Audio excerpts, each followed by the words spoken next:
And मैं आप लोगों को एक अपनी अनोखी घटना बताना चाहता हूँ जो आप लोग सुनकर बहुत ही दुखी और उदास महसूस करेंगे।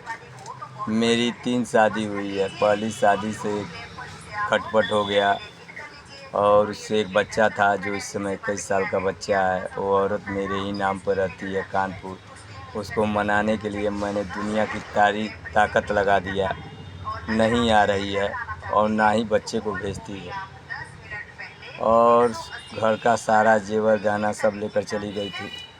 लेकिन कोई फ़र्क नहीं पड़ता क्योंकि मेरा बच्चा ही को पाल रही है, उसी पर खर्च की होगी चाहे रखी होगी, नौकरी भी करती है।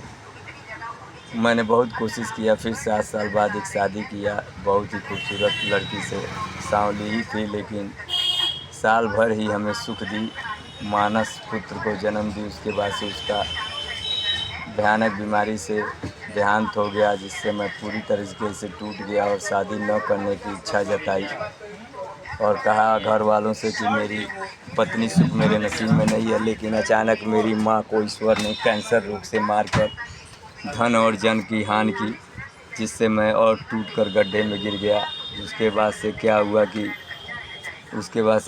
कि 6 महीने तक हम उसी तरह थे।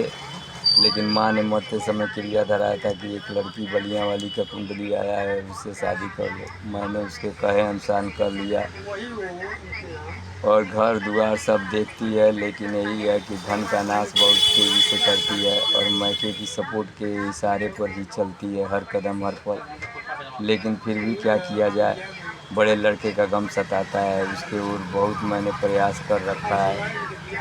लड़की के चाचा के लड़कों को मैंने लगाया है, उसके बुआ के फूफो को लड़कों को लगाया है, अनेकों रिश्तेदारों को लगाया, लेकिन हर आदमी के बात को ठुकरा देती है, किसी की भी बात नहीं मानती है।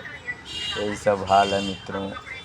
मैं एक बड़ा ही अच्छे घर का था, लेकिन समय और परिस्थिति जिसको न बर्बाद कर दे और धन धर्म सब नष्ट हो जाता है समय के साथ। शहर से लेकर पूरे तक प्रॉपर्टी तो बहुत बनाया है मेरे भाई साहब ने, मेरे पिताजी ने, लेकिन गांव पर जो पुश्तैनी ज़मीन था 12 बीघा, वो मेरे बाबा नष्ट कर दिए। कुछ बचा तो मेरे पिताजी बीज बिकन कर बहनों की शादी कर दिए। लेकिन क्या किया जाए, सब समय का फेरा है। लेकिन मैं बहुत ही दुखी रहता हूँ। इतने संपन्न घर में, एक छोटे जमींदार के घर में जन्म लिया, लेकिन आज ये औरत सही न मिलने के कारण मेरी ज़िंदगी कटी हुई पतंग बन गई। यही सब हाल है दोस्तों। मेरे यूट्यूब चैनल को अधिक से अधिक फॉलो करें, जिससे मेरा चैनल चटक सके।